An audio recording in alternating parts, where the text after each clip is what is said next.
Goedemiddag. Voordat we beginnen wil ik jullie bedanken dat jullie er zijn.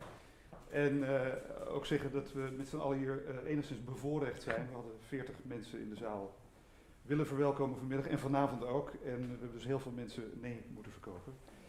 Ik hoop dat jullie meekijken, want we worden wel gestreamd. Dat is allemaal op het laatste moment ook nog goed gekomen. En ik ben heel blij dat jullie erbij zijn en dat we dit hier kunnen doen vandaag. Het is een idee wat lang geleden in Splendor in deze zaal is ontstaan. En het is een opera over schoonheid en vooral tegenslag. Nou, daar kunnen we over meepraten inmiddels. Maar goed, Frans en Doris en ik zijn blij met iedere voorstelling die we kunnen spelen. Vandaag is er eentje van en gelukkig niet de laatste, maar het wordt een beetje moeilijk. We gaan wel proberen, omdat we het niet hebben kunnen doen vanavond, op donderdagmiddag 16 december alsnog in te halen.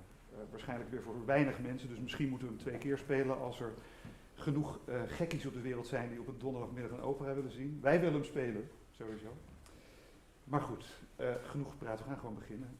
Veel plezier en geniet ervan.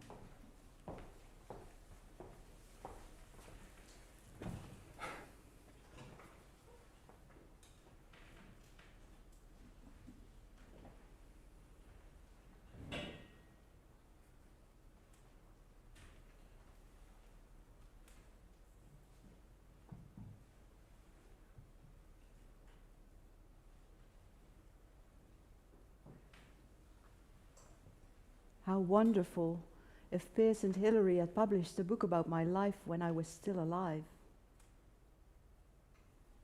How proud I would have been if I, kicking with life, had held the first copy in my hands. The owner of my own story. I could have kicked off the book launch with the opening bars of Elgar's concerto. Loss. Pain, homesickness, lament for the cello soloist. All the du Pré siblings would have been put in the same limelight. That would have been worth something. But first, I had to die.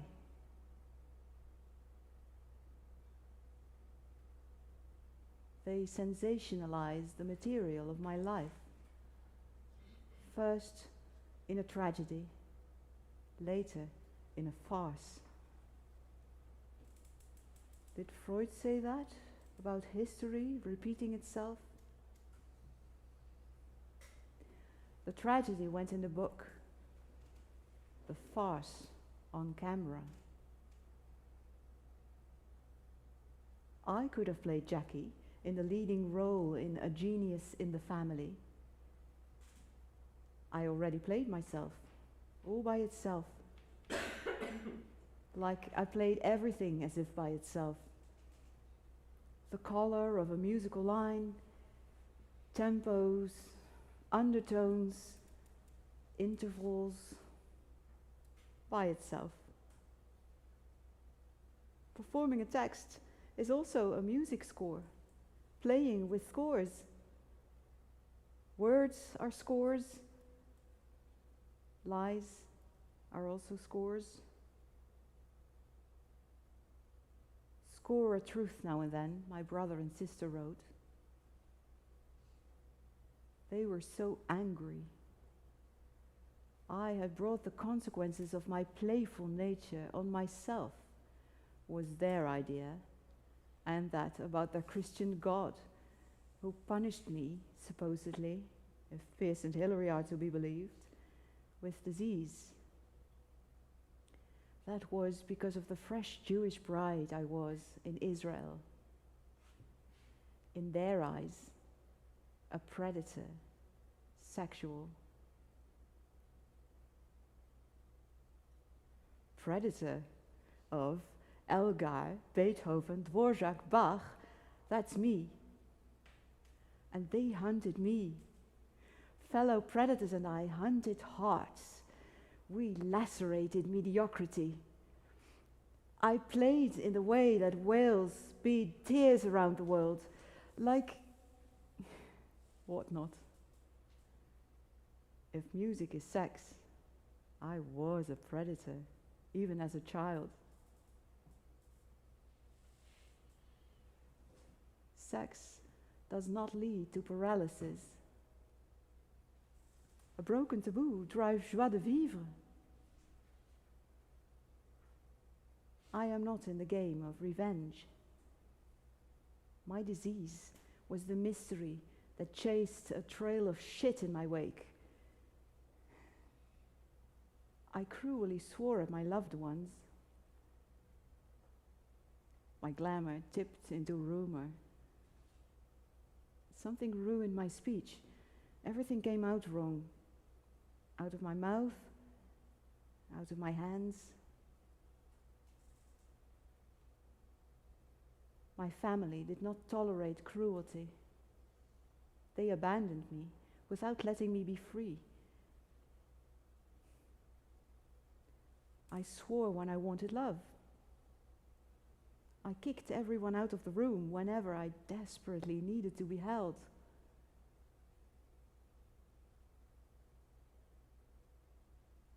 Love can see what is beautiful. I don't feel alone. I don't at all feel alone.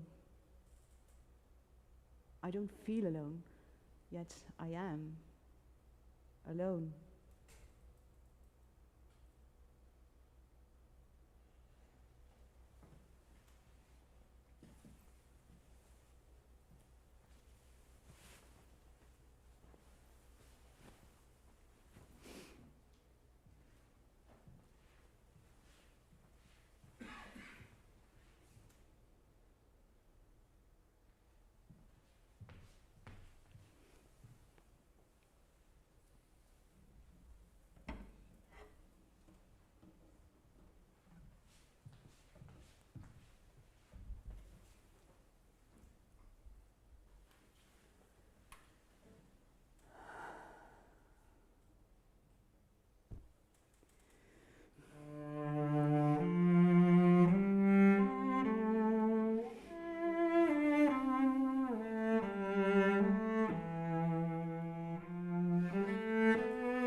Joys of night, sleep, sleep, in thy sleep, little sorrow, sit and weep. Little sorrow, sit and weep. Sweet babe, in thy face, soft desires I can trace, secret joys and secret smiles, little pretty infant wise, little pretty infant wise.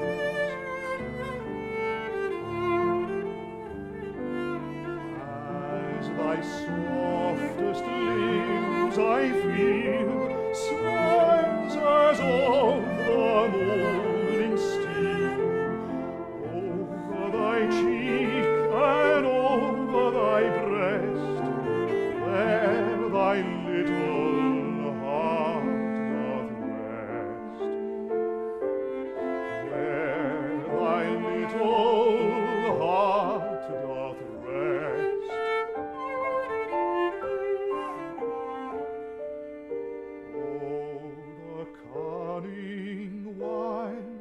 Creep in thy little heart asleep, when thy little heart doth wake, Then the dreadful night shall break. Then the dreadful night shall break.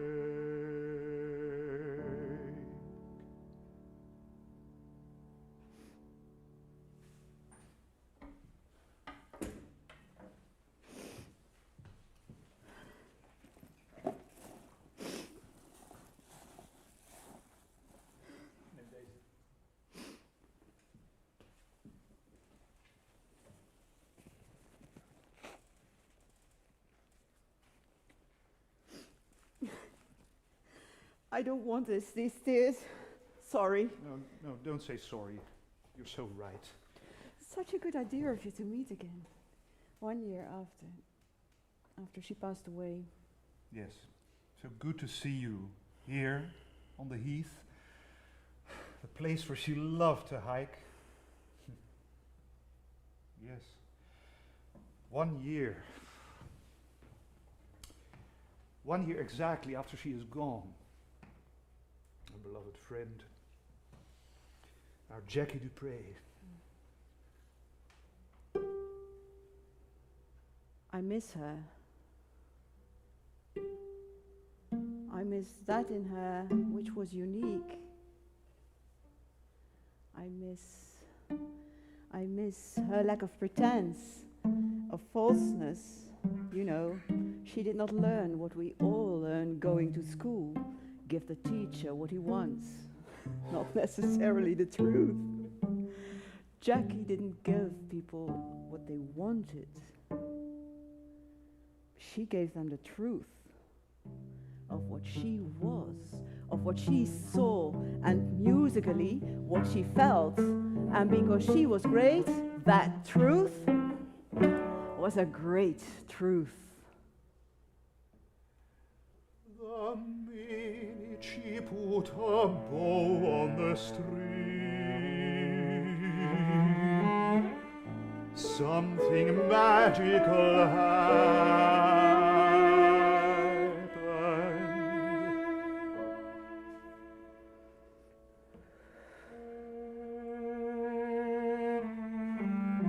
It was almost as if she became a vehicle to convey something from outside herself.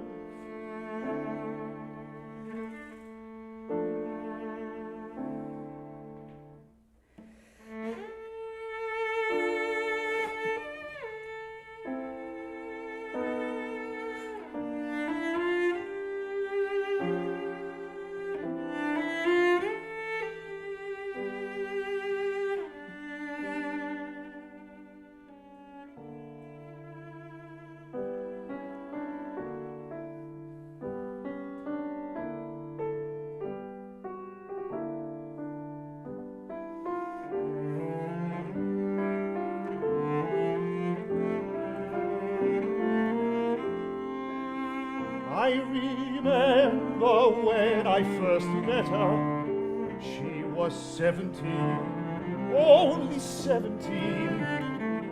I thought her not only musical, but musically open.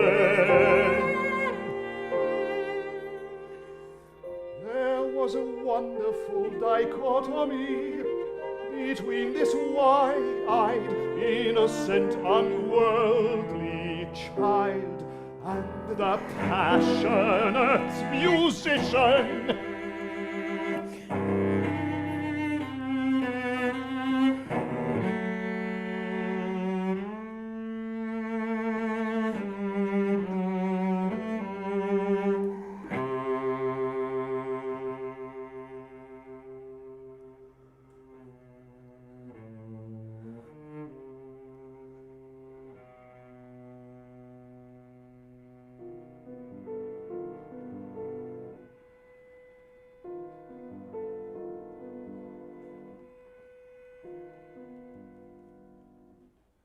But I also saw the beginnings of a dilemma.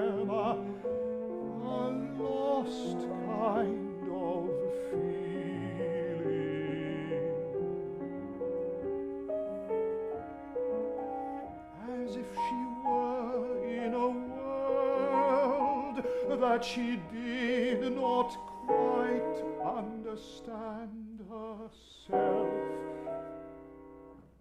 And there was nobody among us or her family who was equipped to help her understand it.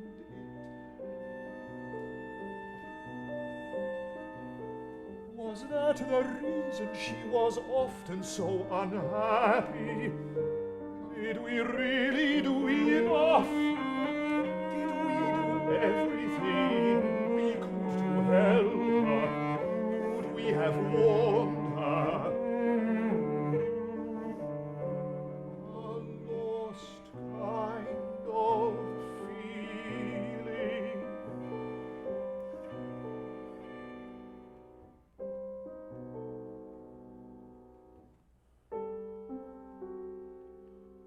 She was often lonely, even as a child, when asked what she wanted for her birthday. The 10-year-old Jackie replied, a friend.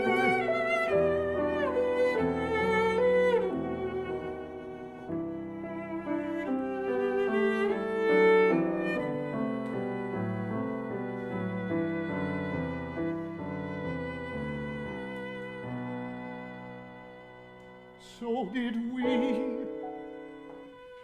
did Daniel, did everyone around her do everything, really everything to slow down her decline? I feel so guilty. Nonsense. You, of all people, did the impossible. You stayed with her to the very end. You went there every day. You stayed even when she started to get angry at the people most dear to her. I understood so well.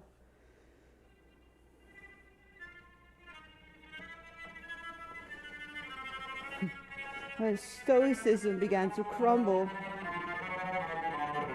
She gave in to her bitterness and frustration.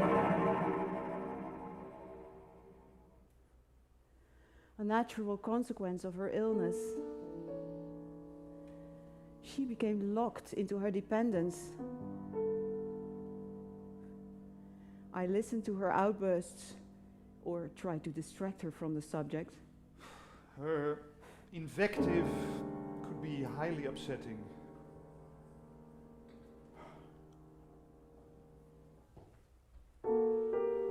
I sometimes lost the courage to stay. I left her to herself. Oh, you two have done your utmost. Don't start to feel guilty about it now.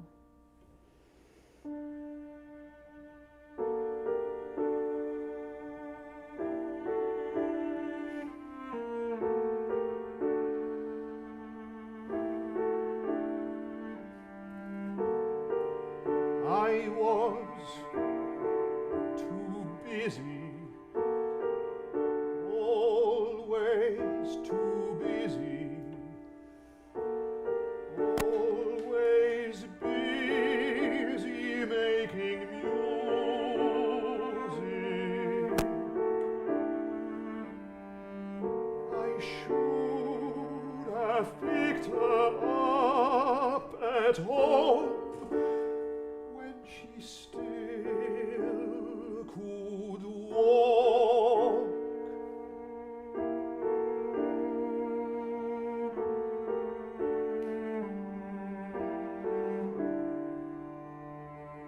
I should have taken her to the heath when she still could walk.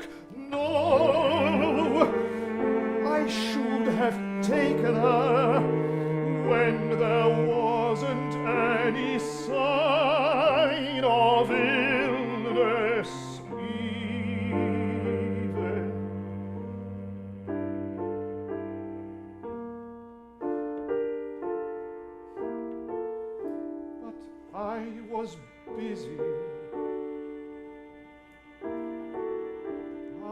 was too busy.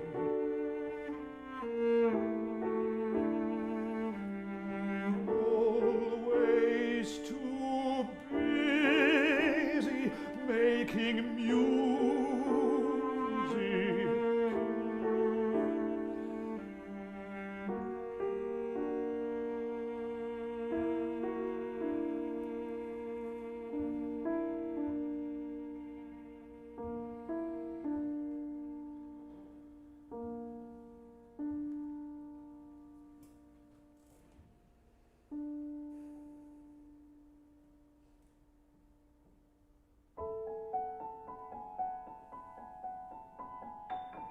It's raining.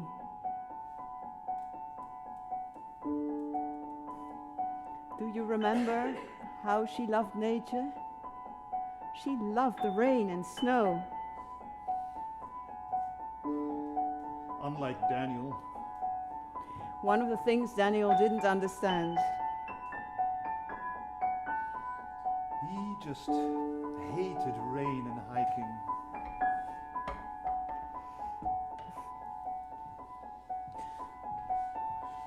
So, are you cold? Does the rain bother you? Do we still go for this walk in remembrance of Jackie?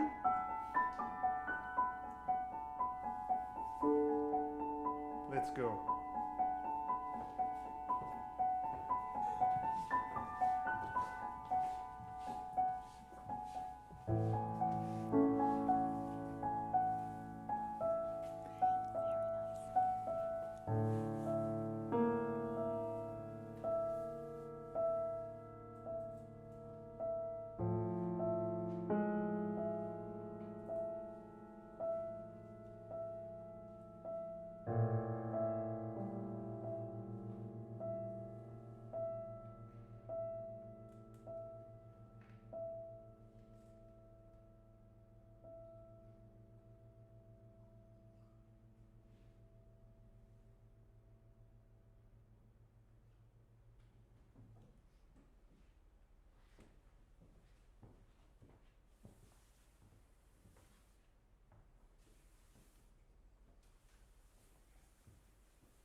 disgusting, debasing, wretched.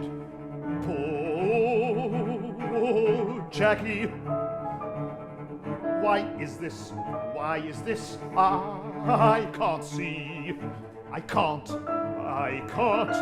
see why they did this. Wrote this book, this shit. While we, her loving friends, tell me, are speechless.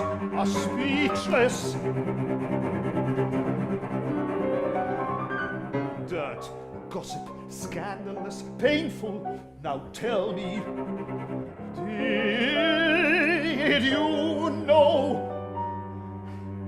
Did you read what I have here? Then cry, then sigh, for this book should never, oh no, never, should never. Stop it! But No. did you read? Yes. So, It's not worth it. we should at least... Do nothing about it.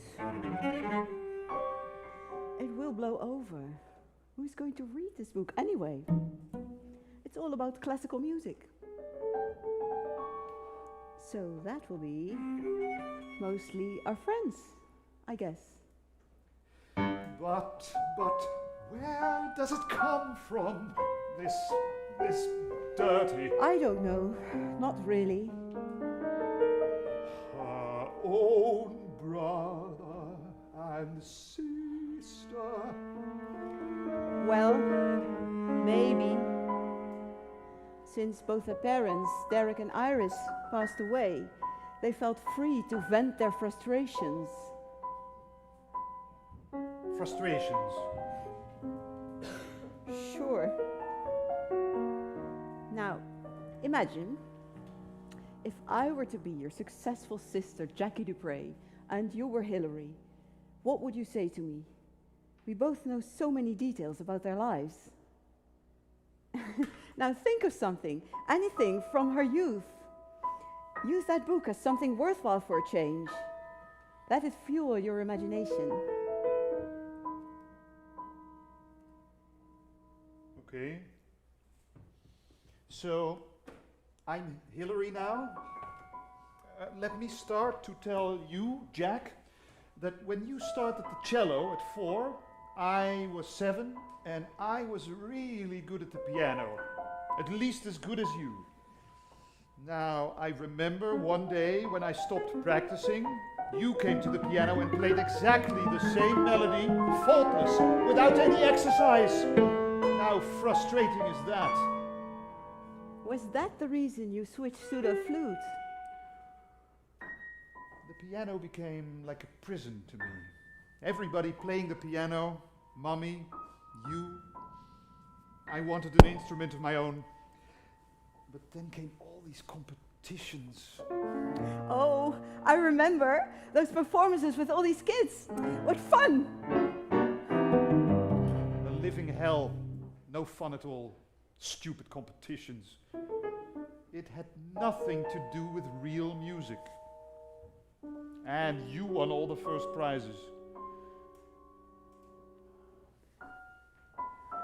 In 1953, we gave a concert together. I played the piano and she the cello. I was the first to play and she came right after. The audience rose to its feet and the cameras clicked when she finished. All for you, why wasn't I there too?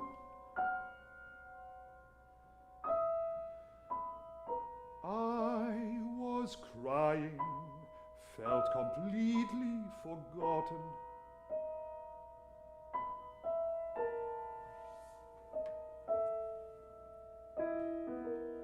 Why did no one pay attention to me?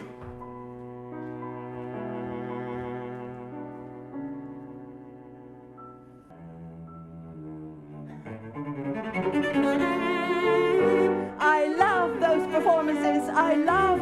cello, it was never a chore.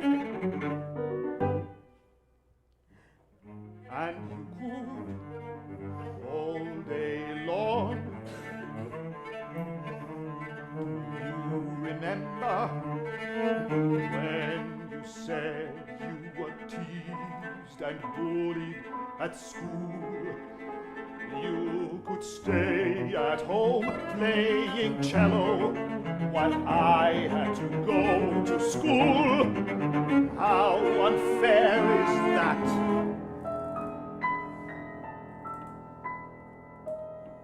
Yes, my school days were unhappy. I always felt that in the cello I had some gorgeous secret. And I guarded it jealously.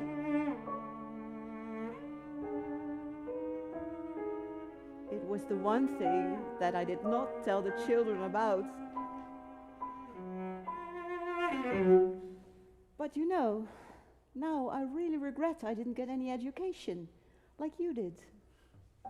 Well, an education you had, and an ideal one if you ask me.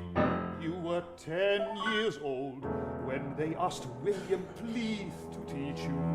A teacher full of understanding and with an open mind who gave you private lessons. But you studied the flute at the Royal Academy of Music. And I had to do with a terrible teacher who undermined my natural, intuitive sound. My teacher totally killed my intuition, while you progressed by leaps and bounds. I was losing ground. And then you won the Suja gift. You were 11, I was just 14. You won, and your talents were publicly recognized. Your success was unsurpassed. So you had it all in life. The brilliance, the talent, the spotlight. You got all the attention of money and the world, while peers and I stood in the cold of night.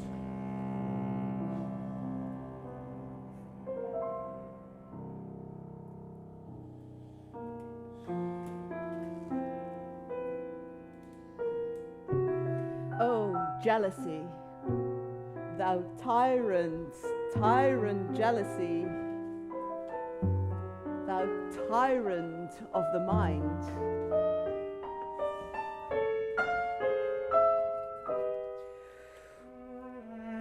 All other ills, though sharp they prove, serve to refine and perfect love.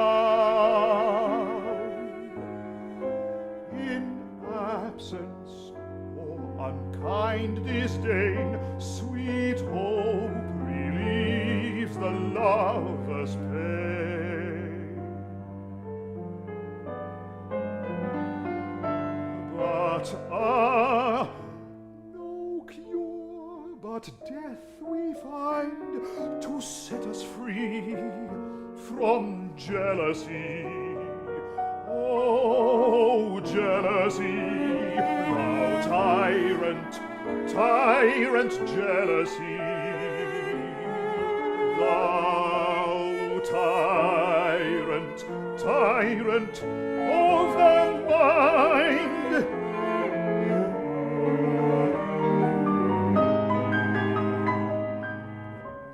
Thou tyrant, tyrant of the mind.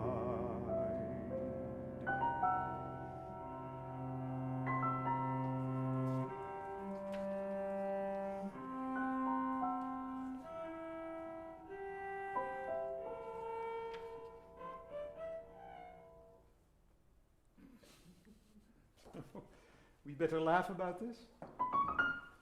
You think it's just jealousy? pathetic and trite. She is a grown-up now, Hillary. Come on, this is kid stuff. But listen, we can't deny the role of Kiffer, Hillary's husband. Jackie trusted him. Kiffer was good for Hillary in more ways than one, not least in helping to restore her sorely shaken confidence. Jackie told me he was the first to take them to a cinema or a restaurant. Yes, Jackie told me he caused eyebrows to be raised at home when he delivered them back late in the evening. He took pleasure in teasing Derek and Iris, who with their shyness about the outside world could not hide their anxiety that their two girls were being exposed to the wrong kind of influences.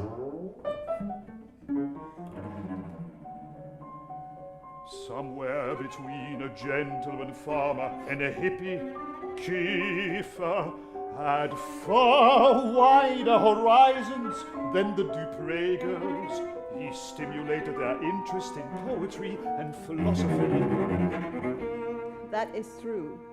Whether consciously or not, he certainly fostered a rebellious attitude towards Daniel and the music business. But Daniel and Jackie didn't care. Their life was a tremendous success. They were so happy together. Unfortunately, not for a very long time, though. What a waste. What a loss. Yes, it's hard to imagine that her entire international career spanned only 6 years.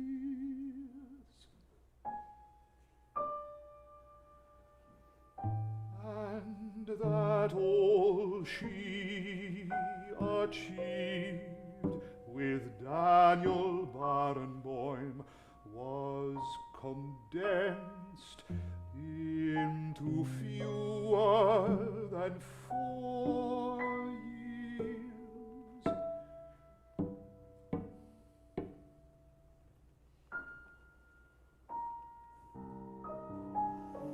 Do you remember that moment where Jackie lacked the force to even open her cello case? Later, when everything fell into place with MS, I thought back to the moment she fell from the stairs in Moscow.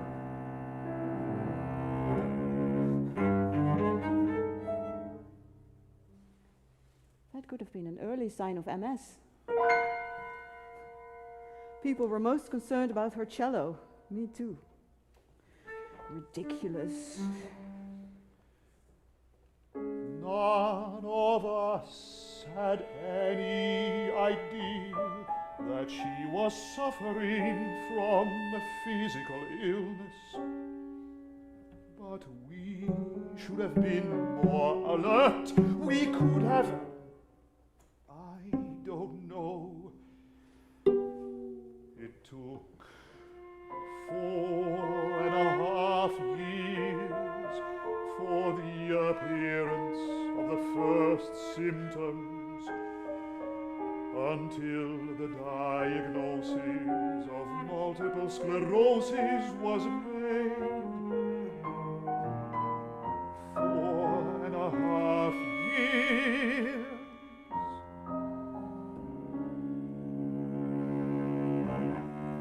That was the hardest time for Jackie and Daniel. Jackie was depressed and anxious, her sense of self-esteem at its lowest ebb.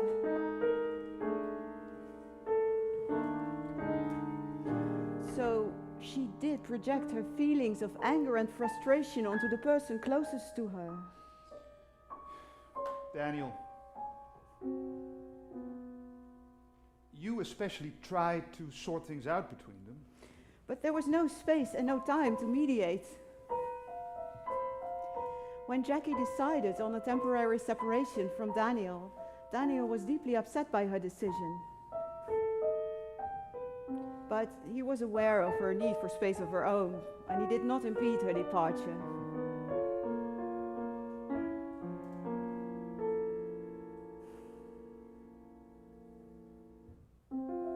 Her first instinct was to turn to her family for help, but Jackie felt unable to confide in her parents since she did not believe they could respond with the necessary understanding. Thus it was that Jackie turned to her sister Hilary and her husband Christopher. Kiffer.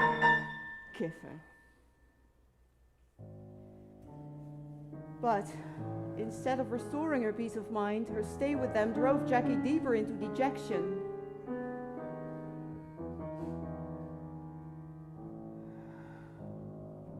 I guess that having lost faith in her marriage, she now sought male protection elsewhere.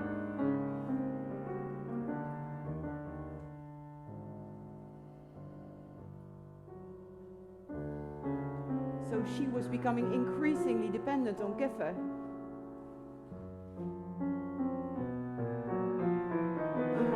By the end of the sabbatical, her relationship with Kiffer had changed from that of trusted friend to lover. That man had no ideas of his own.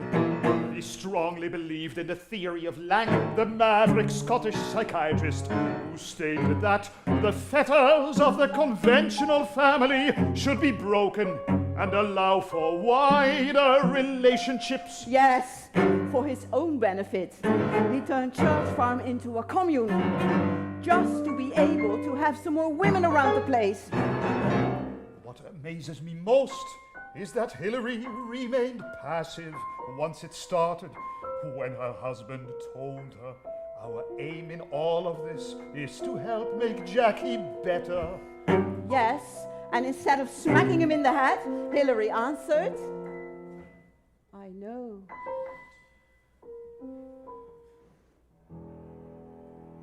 There is talk about another woman he seduced, a certain Rosanna. He made 2 kids with her. Please. And the book triggers more reactions. One of his daughters, Claire Finzi, confessed that she is deeply ashamed by what happened. No. It was my dreadful secret, she states. And she goes on about the moment she woke up in the middle of the night and entered by chance the bedroom of Jackie. Please don't. Where she found her in bed with her father. The only thing Kiffer said was, "Look, Jacqueline's breasts are bigger than your mother's."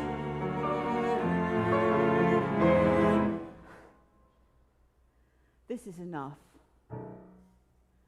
This way we are not any better than Hilary and Pierce.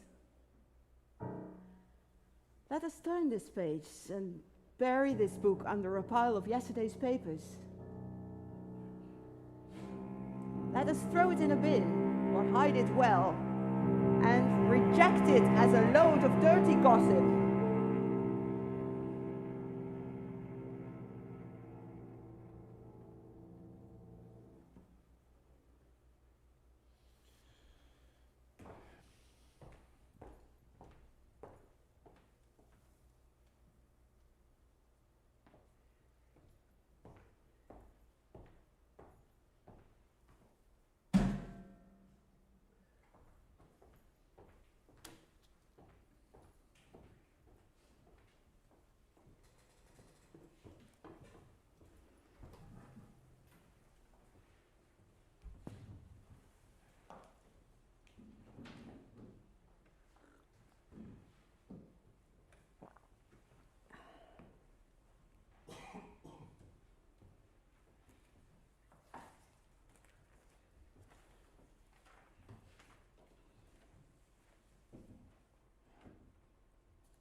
I was wrong. Wrong.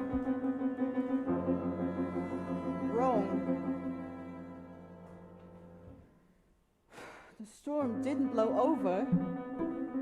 It gained the wrecking force of a hurricane, dragging us all into a nightmare. It's macabre. It's sick.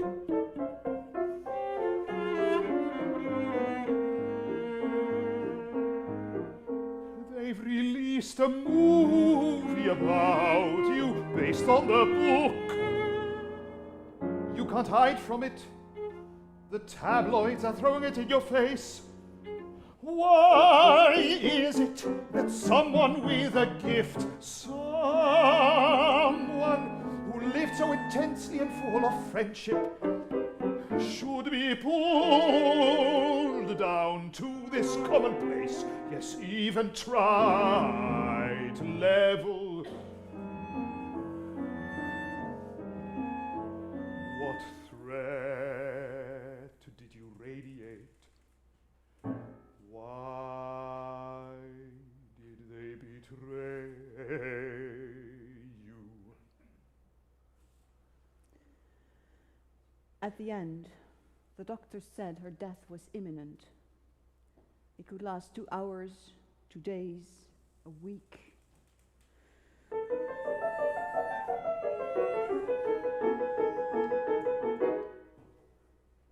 Her family didn't come. I don't understand that. There were a few of us there, and they didn't come. They came when she was dead.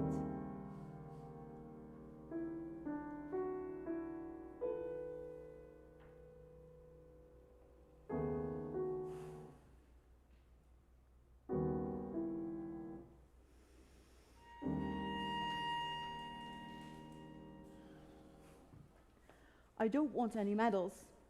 I loved her. Of course I wanted to be with her. I wouldn't even criticize their absence, except for the claims they make now. Your sister was not central in your life, as she pretends. Music was, your friends were, and above all, Daniel.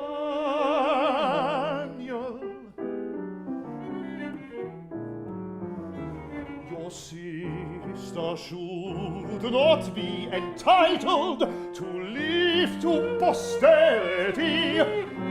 Such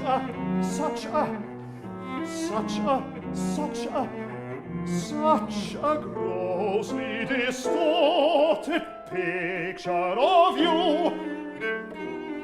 Your sexual encounters with her husband as an affair enabled by your saintly sister is sick.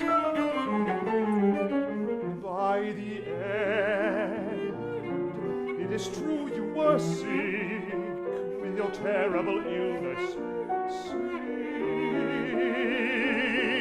in your head and body,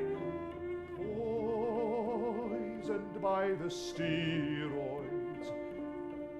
But you were never sick, not like this kind of sick. This is macabre sick.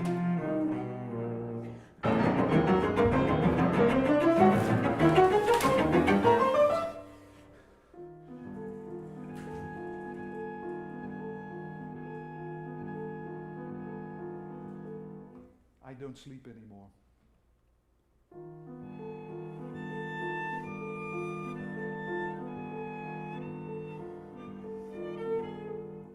I create whole dialogues in my head with the press.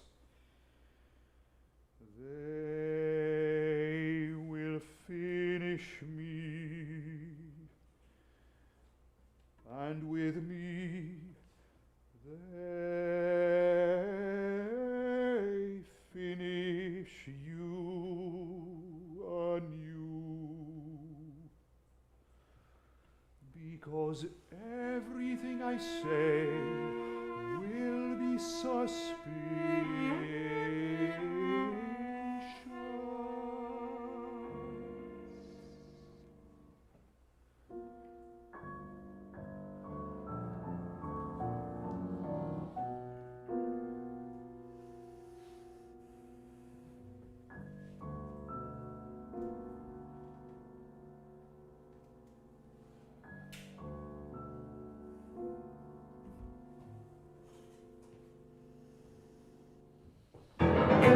Yes, you slept with your sister's husband.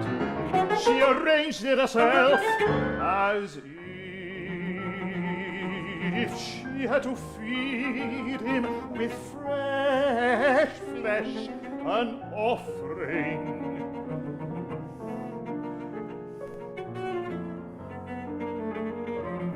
He slept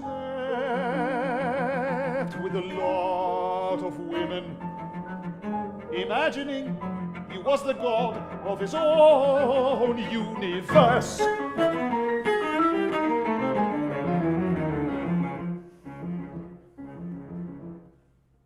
He took advantage of you when you were depressed, haunted by the idea of losing your health and losing Daniel.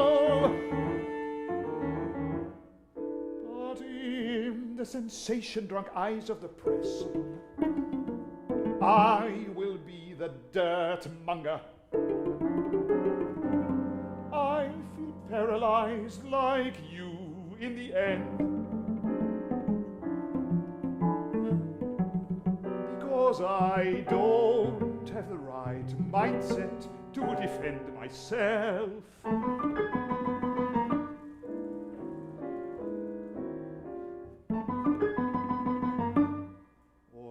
I just a coward?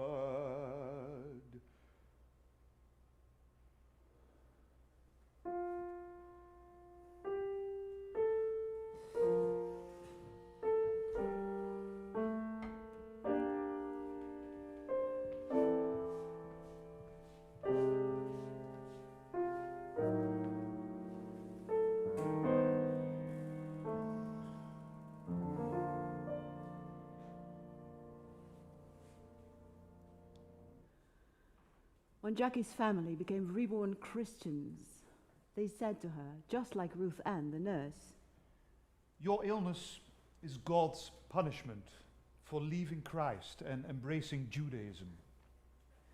Jackie asked me, "Are they right? Is my illness God's punishment?" No, Jackie, no. It's just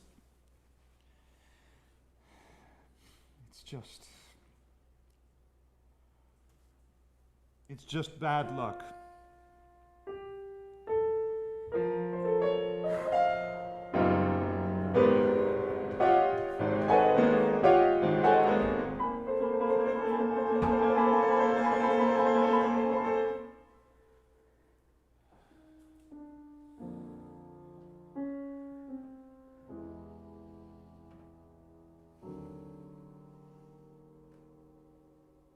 I don't want to attack religion. Just because I don't share a religion doesn't mean I'm intolerant of it.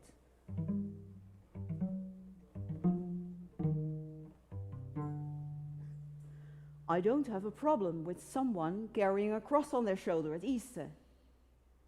But if that someone says that MS is God's punishment, well, that summons up a certain kind of picture in my mind. I find it creepy. Very creepy. So creepy. Fuck. Fuck. Fuck.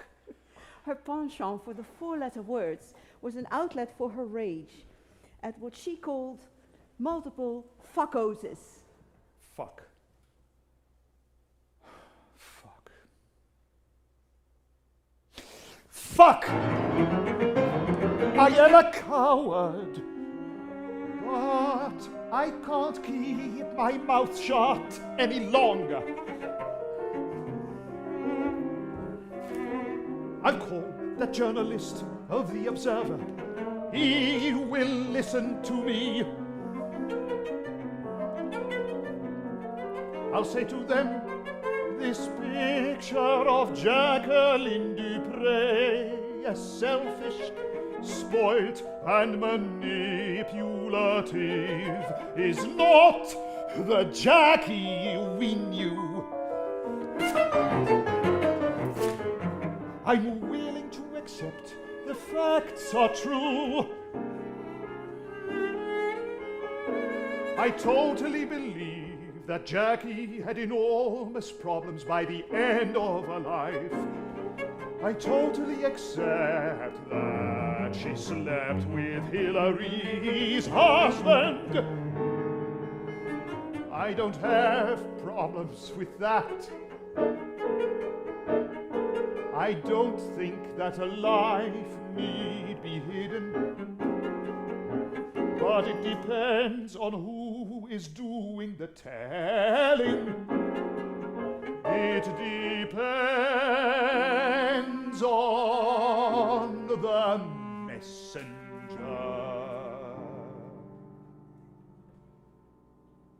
That messenger is a nutty woman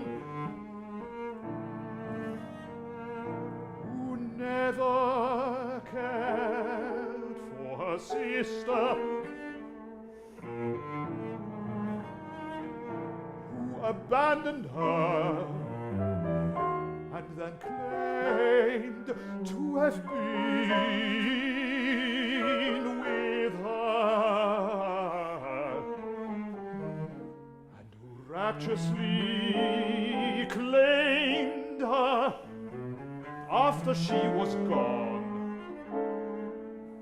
Hillary and her husband live in a pseudo-religious 60s commune. I'm not judging his behavior.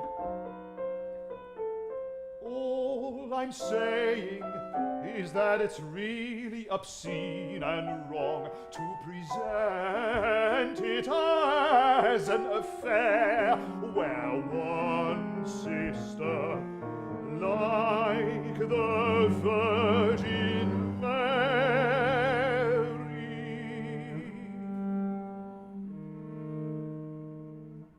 handed over her man to the other, while Jackie was one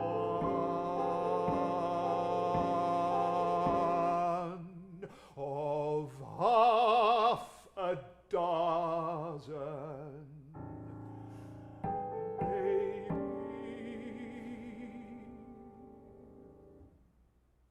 It is awful that the media have simply accepted the sibling line. You would think they would check their sources,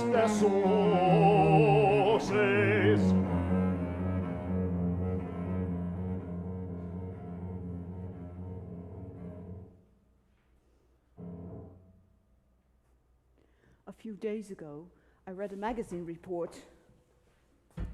Hillary said that at the end, her so-called celebrity friends had abandoned her. I felt like vomiting.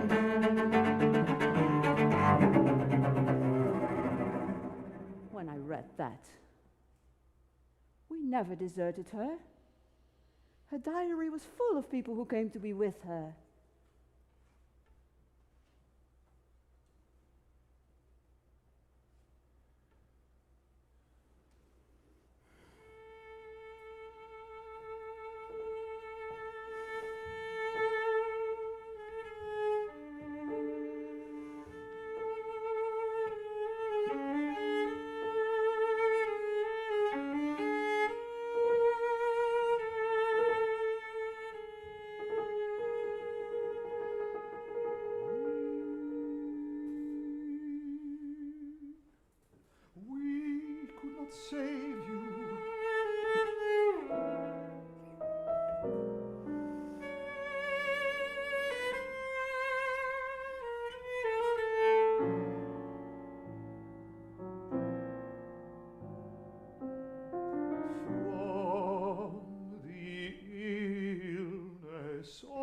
your body.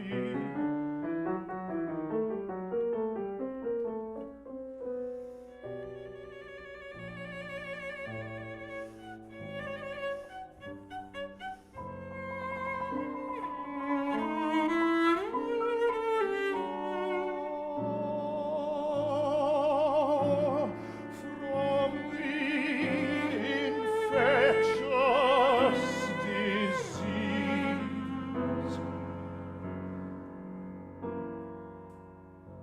which set up people against you.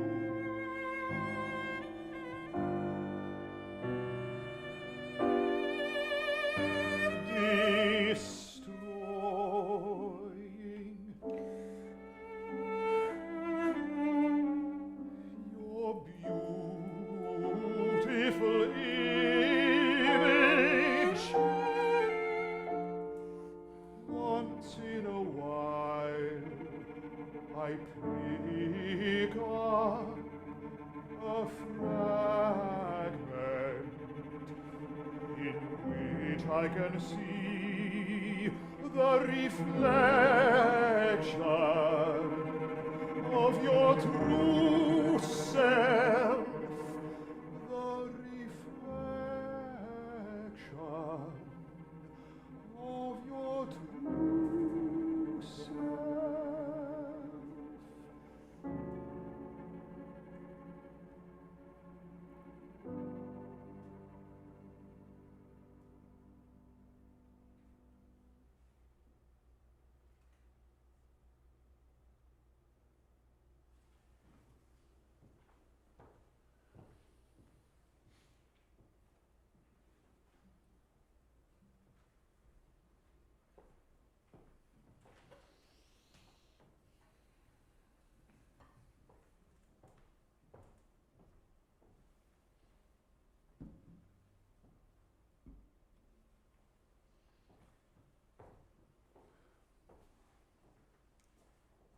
Yesterday I met a young cellist.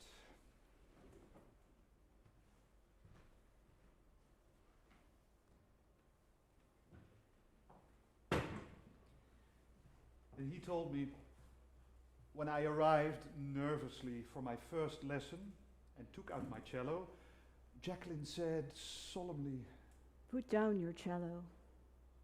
I have something to tell you. I have a really terrible illness, you know. It's very severe.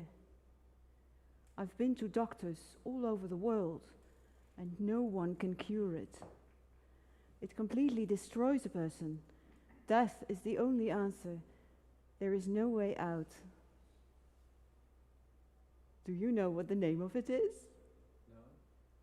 It's called glissanditis.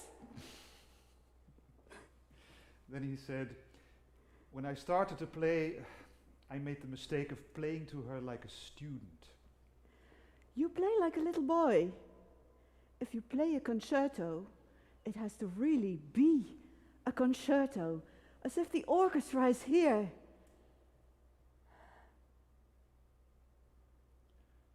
Then she looked at the cello in the corner, hidden in its trunk. And she said, My cello is mad at me because I haven't played it for years now. why don't we play it now?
Dank u wel, dames en heren. Het was een gedenkwaardige dag, toch? Een gedenkwaardige weekend. We zijn ontzettend blij dat we überhaupt nog kunnen spelen en bedankt voor het komen. Ik weet dat u allemaal zo snel mogelijk weer het gebouw uit moet, maar er is een gastenboek en er zijn ook cd's. We zouden het super leuk vinden als u iets in ons gastenboek schrijft, daar helpt u ons de koude wintermaanden mee door. En een cd kunt u natuurlijk als cadeautje voor iemand voor Sinterklaas kopen. Het zijn cd's van Frans en mij met Nederlandse muziek voor cello en piano. En u kunt ook pinnen bij ons.